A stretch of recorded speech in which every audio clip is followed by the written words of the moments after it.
Hi, welcome to SBR Sports Picks. We are the odds couple. His name is Mike Brenner. My name is Peter Loshak. It's the NBA All-Star break. Today is Tuesday, February 21st. And Mike Brenner, we're going to take a look right now at just what to maybe think about and expect from the second half of the NBA season. I have we're going to cover the Eastern Conference right now. I have the ATS results from the first half and all the futures odds for all the Eastern Conference teams are right in front of me. Obviously, no surprise, the Cavs are the massive favorite to win the East. They're minus 250 right now at Pinnacle. The second choice all the way down at plus 664 is Boston. Yeah. I can't wait for NBA to kick back up, Pete. And a lot that's going to play into this as well, and this might move the trade deadline. We got 2 more days. There's going to be a lot of stuff happening in the next 2 days. I really feel that. And what's interesting is the only team I think that has any shot in the East of giving Cleveland any kind of fight, it's not that Boston Celtics team. It's the team that's got the best ATS record this in the East for the first half. That's Washington. They're 34-21 in the year, 32-23 against the spread, and they are picking up steam. They went into the break on a momentum high, and I got lucky and cashed that ticket with it. But from what I'm reading, this team is really focused. John Wall had a players meeting after practice the other day. They're feeling really good. They're not at home resting and just rest. They're already thinking about the next game. I like that. That's a team you better look out for. And as far as moving forward with taking the books money, I think that's going to be a team will continue to be up positively in the ATS department. Yeah, Washington is 11-1 to win the East. I don't know if I would take that, but you're right. They were great ATS, but it was all at home. They were 50-50 ATS on the road, 20-11 ATS at home, and they were also a big overtrender both home and away. And there's one team, Pete, I don't think they're going to be any threat whatsoever. There's no way in hell they could win the East,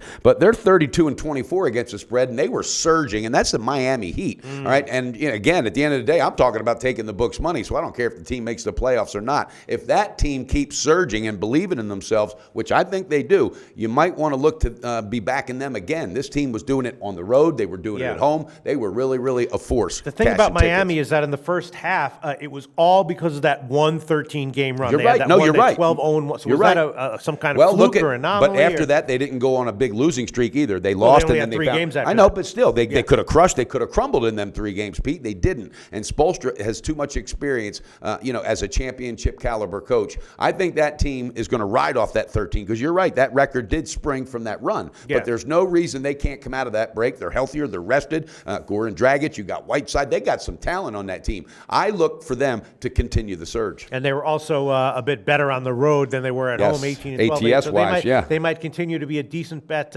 on the road. Yeah, that's a tough one. Hard to figure out what to make of Miami because at times they were very sluggish, and then they went on that ridiculous run and what to expect in the second half. But teams like Boston and Toronto, I don't even think we need to talk about them in this conversation. Now, as far as their odds for winning it, that's a dark horse. It's not even you can't kick a dead dark horse, and that dark horse is dead, Pistol Pete. Well, they were modestly profitable ATS. Oh in the no, first half. 29-26. I mean, 31-25, something like that. They were 31-25 ATS. But if you take a look at that trend in the last 15 games, they were sinking down. All right, so that's a team I think is going to continue to trend that way.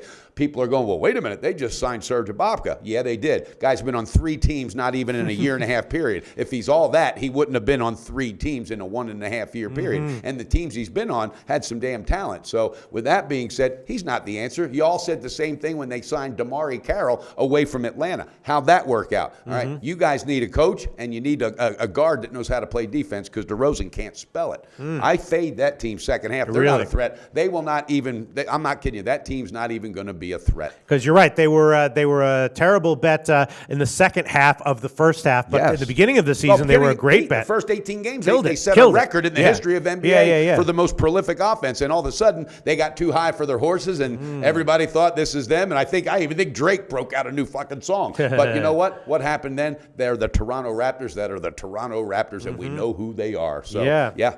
And I'm not beating up on Toronto Nation. Sure. I just don't like it when a team makes 0 moves on an offseason to make themselves better, coaching-wise or player-wise, because I don't like to settle for mediocrity. And apparently that organization does. All right. And then this is a tough one. I don't know if you have any opinion on this one, but obviously we talked about it in the first half. Philly was a great bet overall, and it was all at home. They were 20-9 ATS at home. Closed the first half on a 5-game ATS winning streak. The question is, will they continue to be undervalued in the second half? I mean, I feel like it can't last forever, right? Well, that, and also there's probably going to be some movement with some of the pieces of their roster in the next 48 hours. So that's going to make a big difference. But yeah, even when Okafor and Embiid were sitting, one was injured or whatever, they were still finding ways to win. They got players on that team that love the game. They love playing the game, and that makes all the difference. Brett Brown is a really good coach. People don't understand it. He has taken a beating for 3 years record-wise, but he is the man for the job because he's patient enough. He knows they're building. Pete, I don't think that was a fluke, and I think that team moves forward in the positive. In the second half of the season, I think they're going to be up positive ATS-wise. Yeah, unless the market makes a radical adjustment, which it might, but you're right, it might not. All right, so are there any other teams that you want to specifically say something about? Well, there's Indiana. I mean, 25 and 31. Excuse me. Indiana and Chicago have the same record as their regular record is the same as their ATS, I believe. No, they were both about 50-50 ATS. Yeah, well, actually, no. Indiana 25 and 31. All right. I think that team is making strides as far as getting better, but I think I would fade them more than I would back them in the second half. I think Paul George is going to get tired. He's doing too much, and let's not forget that's a new coaching regime. That's a whole new style of ball that they're playing. So I watch out for that team. I think they're going to tire out. Cleveland, though, Pete, I mean, they suck ATS, 26 and 27 ATS, Cavaliers, in the first half of the season. But what happened towards the end, and I was talking about this on one of the Google Hangouts we did. I was talking with a buddy of mine, Chris, about it also. All right, Kyle Korver's heating up, and if he heats up and feels at home with this team, which LeBron will let him do, all right, that could be very, very dangerous because there'll be nobody screaming for J.R. Smith. Trust me, if Korver gets hot, you don't even want J.R. Smith on the court. Now, it all depends on Kevin Love with that back injury, how soon he can get back on. But you know what? They're not panicking. They know they're going to go to the playoffs. So if Love takes the time, he comes back, they get healthy, and Kyrie Irving stays healthy and LeBron stays focused, that team's going to be one to reckon with. I'm telling you right now, and I know that Golden State on the other side, we'll get to that tomorrow or whatever, but look out for Cleveland cashing tickets. And as far as winning the East, what's the odds again? Minus 250. And I think Cleveland that's a very, very safe bet. I got news for you right now. That's the safest bet on the board for the East. The Cavs also did cover 7 out of their last 8 games, ATS. I mean, they're picking up steam. Yeah, LeBron, it's all about those egos, and emotion and momentum plays into it. He's got this big feud going with the big fat buck, Charles Barkley. But what it's doing also, this guy, when anybody has doubt for him, he picks up his game. He takes it another level. Now he's rested. A lot of teams going to be coming out like horse races, in the second half here Thursday. The Cavs minus 250 to win the East. And I love it. That's the smartest bet on the board. There's only 3 teams that are even given a remote chance, which is Boston, Toronto, and Washington. Yep. And you don't think any of those have the only one I would think, and it would take a major injury for Cleveland, would be Washington. Let's say a Irving or LeBron goes down. Hey, you never know. Injuries, we talk about it all the time. Yeah. Washington would be the only one that I would think would have that chance. I think that would be your safest bet. Yeah. Toronto, I think you're going to see them continue to decline. I really Boston, I don't see that at all. That's Boston, a quality team, but second choice. Yeah, I don't unbelievable. I don't get that. All if right. there was a bet to bet that they shouldn't be second choice, I'd be all over that one. Pistol. Right, and I mean, there might be, I'm not sure, I don't think Pinnacle offers it, but some places do offer the nose on these things, and that would put you at like minus 900 or something that, which, is... Still, that's probably a damn safe bet. So. Yeah.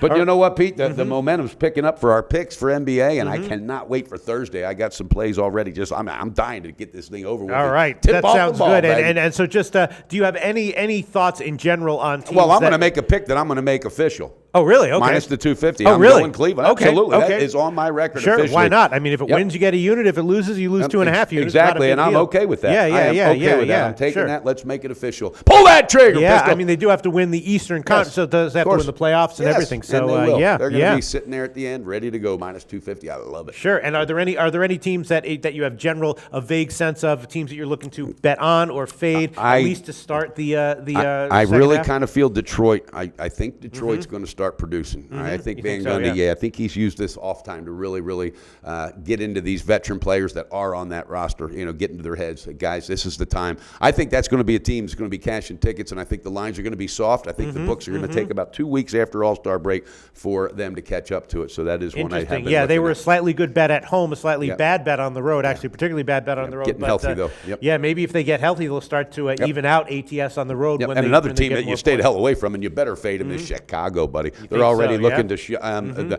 They're trying to. It's amazing. They went with the big trade with Noah and Rose to New York. Now New York's looking to get rid of Rose. Yeah. It's just a damn mess. I don't know what's going on, but Butler, he could be anywhere in the next 48 hours as well. So that's a team. Dwayne Wade said he doesn't like the chemistry going into All-Star break. He said he does not like the chemistry of this team going into All-Star break. All right, so you're officially on the Cavs. You're vaguely looking for good things ATS-wise from the Pistons, vaguely looking for bad things ATS-wise from the Bulls. And I know this is a tough one, but let's just touch on it. Despite all the turmoil, the Knicks were still 30-27 ATS in the first half. Can't They deny did it. lose 5 out of the last 6 ATS.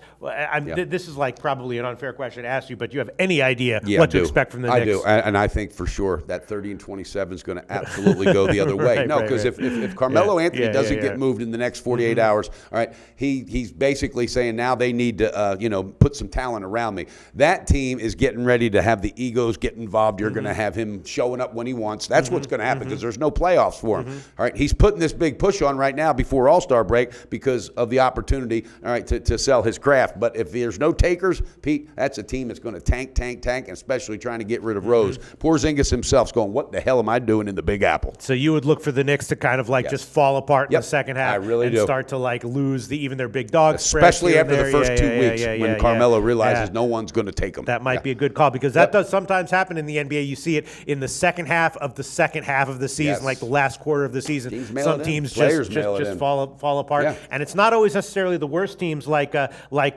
Philly. Sometimes the young teams are fighting and scrapping, and just like you said, it's the teams with disgruntled veterans and stuff like that just kind of completely fall apart. Absolutely. So you might be right there. Yep. Mike Brenner. All right. Looking very, forward very to nice. it, buddy. You do have an official pick and a very nice preview of the Eastern Conference. I guess we'll be doing this for the West tomorrow, right? I hope we do, by God. Okay, sounds good. Most importantly, though, bet responsible, guys. Beat your bookie and build that bank, all right? And hashtag AskSBR Odds Couples coming to you, baby.